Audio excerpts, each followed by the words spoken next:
I am Mark, virtual teacher instructor at Egnatia Career College. Today we'll teach drainage waste and vent installation. This is video number 6. Drainage waste and vent installation. A plumber must consider all aspects of a plumbing system route before beginning the layout process. Every job site has unique layout challenges. A plumber begins by identifying and laying out the fixture locations. Knowing where the sewer enters the house establishes the flow direction of the building drain. The location of the major fixture groups determines where waste stacks or fixture drains are routed, and how they will be connected to other piping segments of the DWV system. Knowing where the vents are terminated through the roof, and what fixtures will use air admittance valves (AAV), is essential for establishing the vent routes. If your local code allows wet venting, actual pipe routes are established for particular groups of fixtures. The fittings allowed by codes can also determine a pipe route, and the physical size of fittings can limit the chosen pipe route. Holes should not be drilled until the entire route is mapped out. This will prevent increased labor costs and eliminate unnecessary holes in studs and joists. In this section, we will look at a basic DWV layout of the above-ground rough-in for a house that provides some challenges. A plumber typically arrives on a job site when the framing is complete. In addition, any one-piece tub and shower units have typically been ordered and delivered to the job site. A blueprint indicates the fixture locations, but usually not the area of the building that is connected with the building sewer. The building sewer and building drain are connected at the low point of the building drain. When the plumber locates that, the main piping artery of the drainage system can be established. A plumber determines the building drain route based on job site conditions.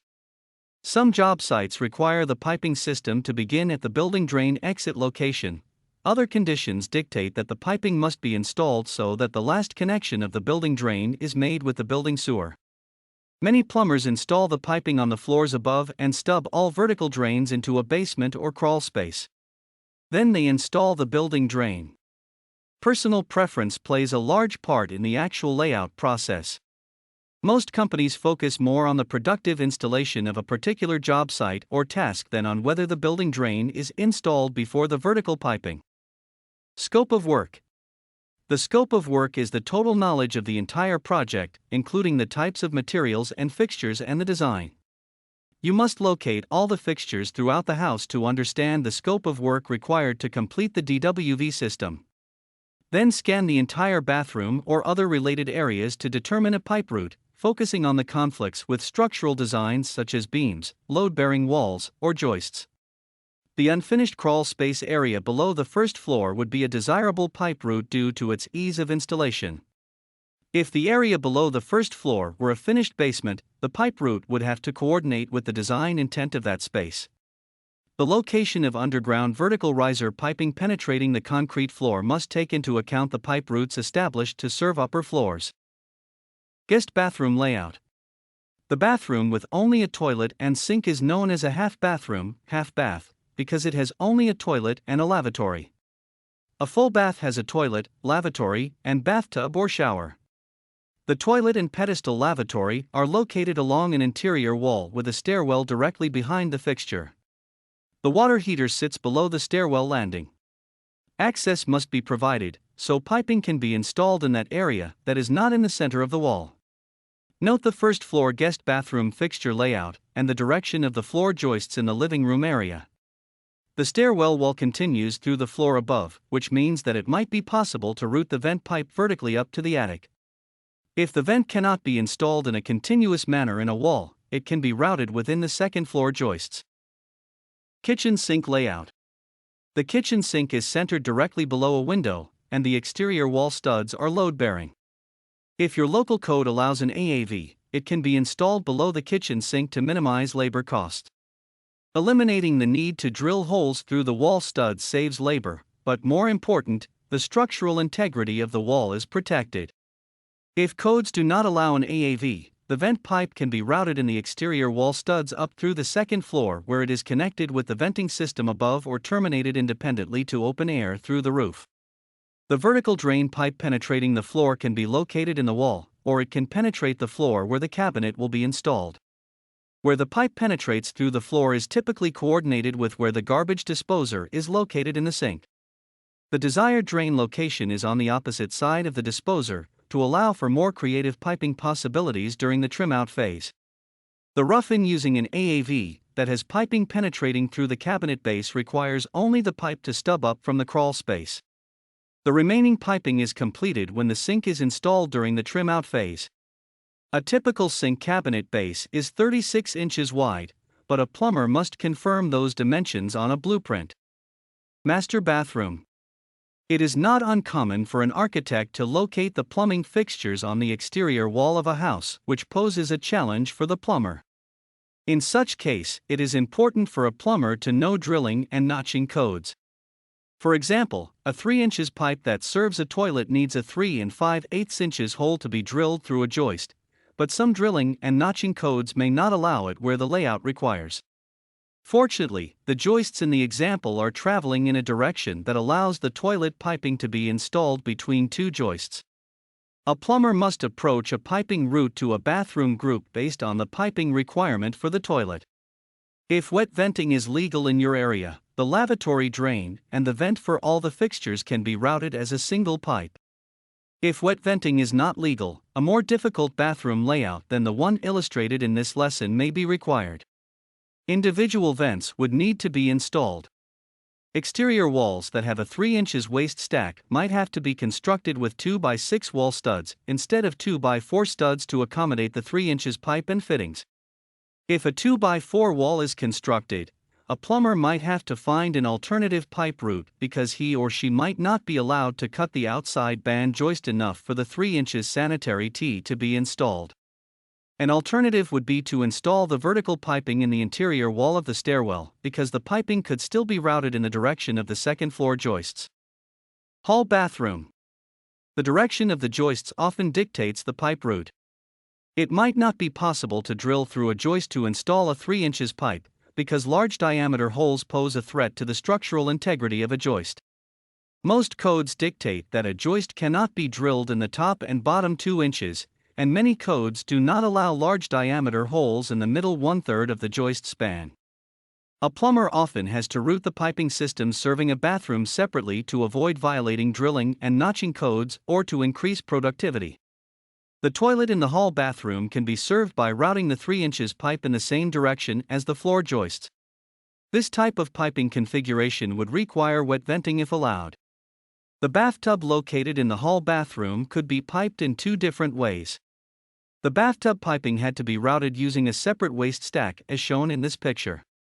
Most codes dictate that 2 inches pipe must slope 1/4 inches per foot. Connecting it to the same piping as the toilet would place the drilled holes for the lavatory through the floor joist in violation of the top 2 inches of the floor joist. Not all bathrooms can be constructed as designed. A plumber might have to provide an architect or general contractor with possible design changes. Laundry room. When a piping system must be installed on a level of a building other than the first floor, it must be routed to accommodate the design, which increases labor costs. As with all piping systems routed in a residential house, the direction of the floor joists is a primary factor in deciding where to install the piping. A plumber has 2 choices for this design. One is to drill through each joist, the other is to route the drain serving the washing machine in the same direction that the joists are installed. A dry vent must originate in the vertical position, true vertical to a 45 degrees angle. Your code may dictate the minimum and maximum vertical distances of the standpipe from a washing machine box to the inlet of a P-trap. Most codes state the minimum distance as 18 inches and the maximum as 42 inches. The actual installation of the P-trap is determined by codes, company preference, and specific job conditions. Some codes do not allow a P-trap serving a washing machine to be installed below the floor level. Also, many codes require the piping to be increased to 3 inches even though the P-trap can remain 2 inches, which emphasizes the importance of knowing your local codes. Building drain. Now that the piping layout of each fixture has been addressed, the building drain route can be established. A building drain is at the lowest horizontal portion of a DWV system and routes drainage discharge from all other drains to the building sewer. This isometric view of the piping system does not include any variables that would be required on a job site, such as the offsets around structural supports, heating and air conditioning units, or other obstacles a plumber might encounter. Venting system. The entire venting system includes every vent. Many vents are connected together to form a single vent, others remain as individual vents. The use of an AAV, if allowed by codes, terminates the vent where the AAV is installed. Other vents are terminated through the roof. That penetration is known as vent through roof, VTR. It is common for vents serving different areas of a building to be connected, but the most productive merging of vents is often in the attic. Most codes dictate that at least one vent in a system must be a minimum of 3 inches in diameter for the entire length of the vent. The 3 inches vent can be a continuation of a 3 inches or larger drain. As with any dry vent, it must remain connected to the drainage system in the vertical position. The height of the vent above the roof varies according to the climate conditions such as snowfall. A vent is routed throughout a house in walls and ceilings as a continuation of the drain it protects. Drilling and notching regulations are the same for venting as for drainage piping. Vent fittings are responsible for circulating air and draining moisture, as opposed to discharging wastewater. Most codes dictate that all fittings used in a vent system must adhere to drainage regulations. However, many codes allow variances in the fitting selection between these two systems. They allow standard radius fitting in a vent system where long radius fitting would normally be dictated if the piping were a drain. Terminating the vent pipe through the roof requires an oblong hole to be cut with a reciprocating saw from inside the attic. A plumber uses a level to align the pipe with the angled slope of the roof, and then draws an oval line to indicate the cut area. A hole can be drilled, and a reciprocating saw used to complete the cut, or a plunge cut can be made using the saw blade at an angle. The vent pipe is installed through the roof, and a plumber or roofing contractor installs the vent flashing on the roof. A roof sealant is placed under the flashing, and galvanized roofing nails are driven through the flashing and into the roof plywood. The most common type of roof flashing is made with neoprene. The center portion where the pipe passes through is flexible and conforms tightly around the vent pipe. Fixture rough-in. A plumber installs a piping system in a house based on the rough-in requirements of each fixture or group of fixtures. Each fixture has unique requirements. A plumber must use either typical company rough-in heights or manufacturer rough-in sheets to install drainage and vent piping. The size of each pipe serving a fixture is based either on the minimum requirements dictated by codes or on a company's preference of using larger size. A 1 1/4 inches pipe is the smallest size allowable in a DWV system, but most contractors do not install piping smaller than 1 1/2 inches. In other words, pipe sizing is based on codes and then is adjusted according to job site preferences. Many drilling and notching codes do not allow an adequate hole size to install a 1 1/2 inches pipe, so a 1 1/4 inches must be used in certain situations, such as serving a lavatory. The following information focuses on specific rough-in requirements based on common heights and distances. Toilets. The most common kind of toilet installed in a residential home has a two-piece design, with a separate tank and bowl. Some custom homes install one-piece toilets in the guest bathroom and the master bathroom. The two toilets have different water supply requirements, but the drain connection remains the same for both. The two most common rough-in dimensions for drainage piping are 10 inches and 12 inches from the back wall, but 14 inches might also be used for some toilet designs. The rough-in dimension is indicated when ordering by using the term rough. If a plumber does not specify a rough-in dimension, it is assumed that the drain is 12 inches from the finished back wall. Because rough-in occurs before the finished walls are installed, a plumber must know the thickness of the wall finish. Codes dictate that the center of the drain serving a toilet must be a minimum of 15 inches from a side wall or the side of another fixture for non-handicap installations. One side of a handicap installation must be exactly 18 inches from the finished sidewall that has the grab bar and a minimum of 18 inches from the other side wall or any partition or fixture. Handicap codes must be reviewed before installing a rough-in to make sure that it adheres to code. Before the final rough-in of a toilet drain, the plumber also needs to know the floor thickness. The toilet is connected to a drainage system with a closet toilet flange. The flange must be installed so that it is resting on top of the finished floor. Many new homes have either a vinyl or tile floor, and the toilet is installed after the flooring is complete. If vinyl is used, a plumber does not have to be concerned with additional floor thickness. If tile is installed, a plumber must know the exact thickness if the flange is installed during the rough-in phase.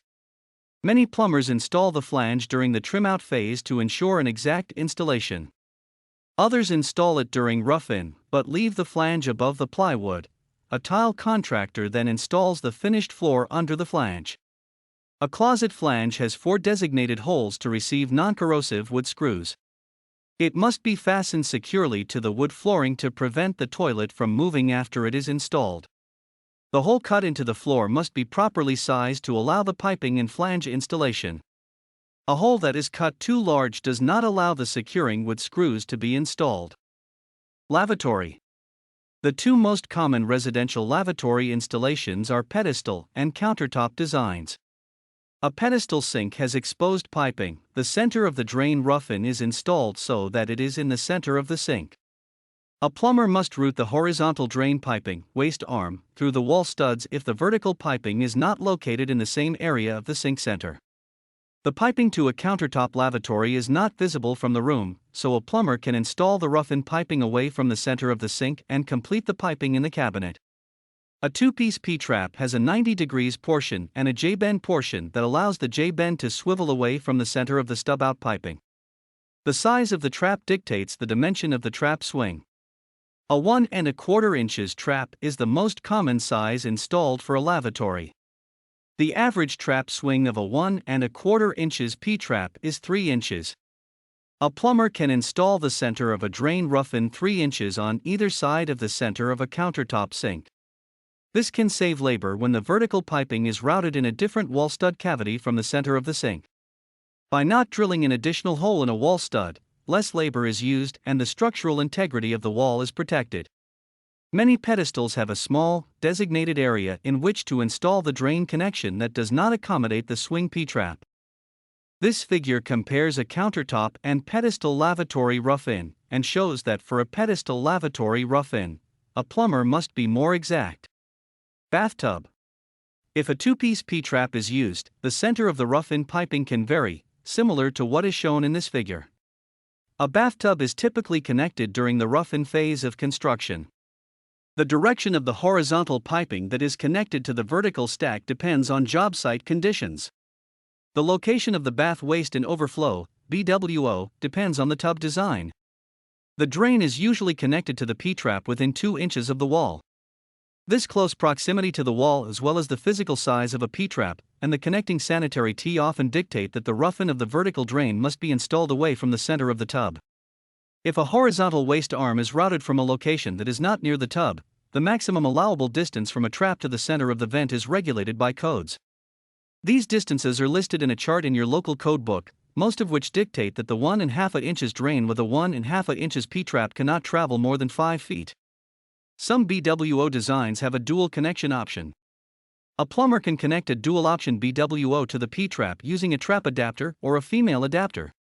Plastic female adapters should not receive metal male threads, because the female adapter could split. Kitchen sink.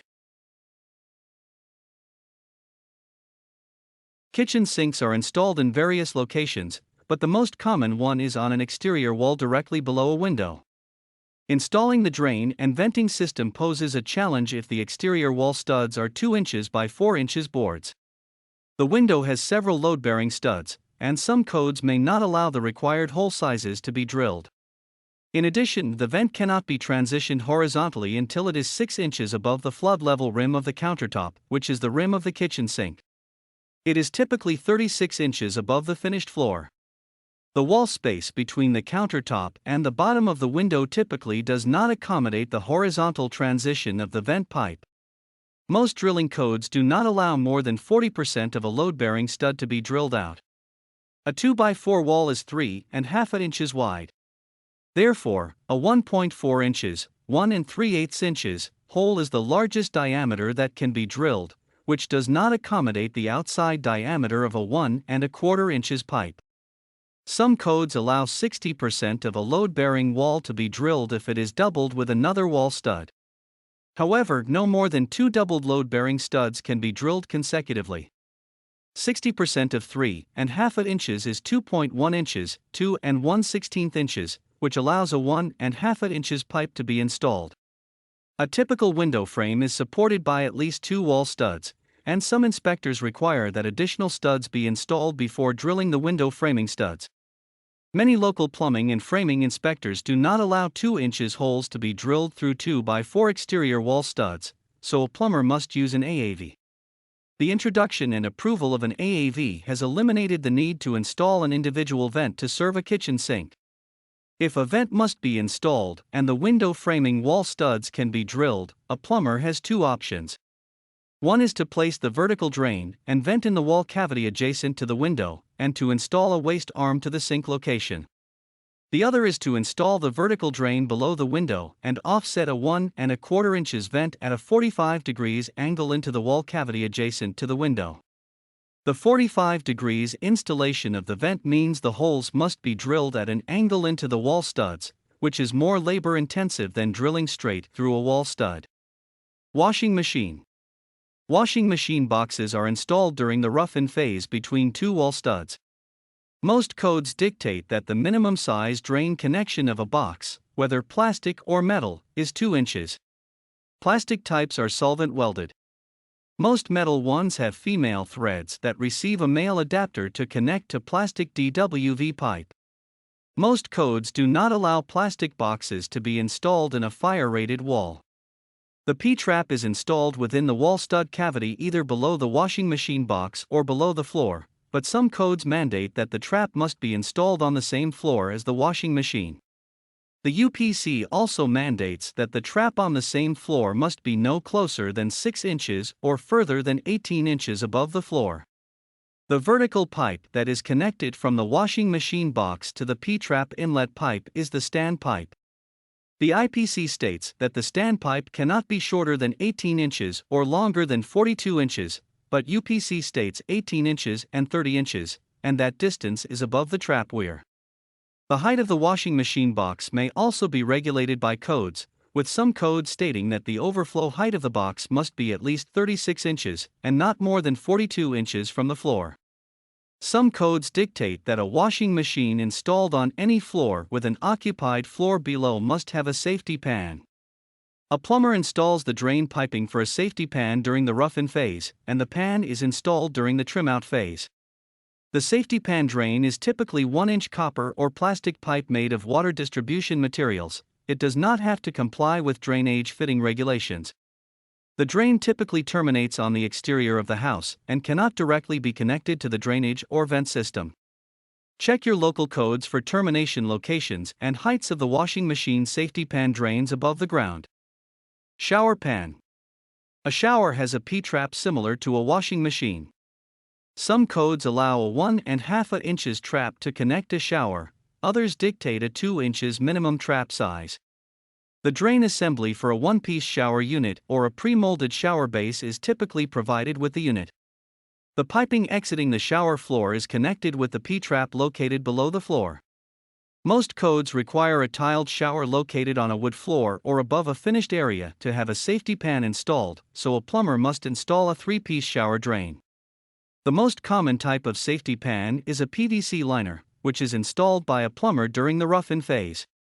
The actual installation techniques may vary by preference, and the location of the securing nails to the wall studs may vary based on local codes. Some tiled showers have a seat, and a plumber must protect that wood structure from water damage with the same PVC liner material. Galvanized roofing nails are frequently used to secure the pan to the wood stud and seat. A threshold is constructed in the entryway of a shower, and a plumber terminates the safety pan on or over the threshold. Hangers and supports. Like water distribution piping, drainage and vent systems must be supported. Codes determine the spacing between hangers based on horizontal or vertical installation positions. Additional support is installed where necessary to ensure that a pipe does not sag. Band iron is the most popular means of supporting residential DWV piping because plastic piping is very light-weighted and band iron increases productivity. Galvanized nails or drywall screws are often used to fasten the band iron to the wood structure. Band iron is available in rolls from 10 feet to 100 feet in length. Some plumbers use 1/4 inches bolts and nuts to provide a higher quality installation, but that method increases material and labor cost. The bolts are typically 1 inch long and are galvanized or have another type of corrosion-resistant coating. The attachment methods for various hanger installations are the same for DWV piping as for water distribution piping. When piping is hung in an attic, additional wood must often be added to the ceiling joist. Small pieces of wood in varying thicknesses can be added to the top of the joists to allow the pipe to slope. Another method is to cut longer boards and secure them to the sides of the ceiling joists to control the slope, and then use band iron to secure the pipe to the wood. A more labor-intensive method of supporting horizontal pipe from a ceiling or floor joist is to drill the appropriate size hole through a board and then secure the board to the joists. Pipe protection. Like water distribution piping, DWV piping must be protected against nails and screws used to install wallboard and wood trim during the final phases of construction. A metal stud guard, nail plate, that protects the piping is available in several sizes. Most have a nail-in feature to drive into the wood boards with a hammer. A 3 inches pipe that penetrates the top plate of a 2x4 wall requires the top plate to be cut completely in half. Removing this top plate can weaken the wall, and an angled iron plate may be required by codes. The plate must be fastened to the wall studs on both sides of the cut area and to the floor or ceiling joists. Most codes dictate the burial depth of drainage piping. In colder climates, drainage piping must be buried deeper than in warmer climates. A drainage pipe can freeze if it is not adequately protected from cold temperatures. A vent through a roof can become closed with frost, so most cold regions have a frost enclosure code that dictates the size that vent pipe can penetrate a roof. Because special protective measures may be required based on certain local conditions, a plumber must know local codes. Earthquake regions are regulated with seismic codes and may require unique pipe protection codes.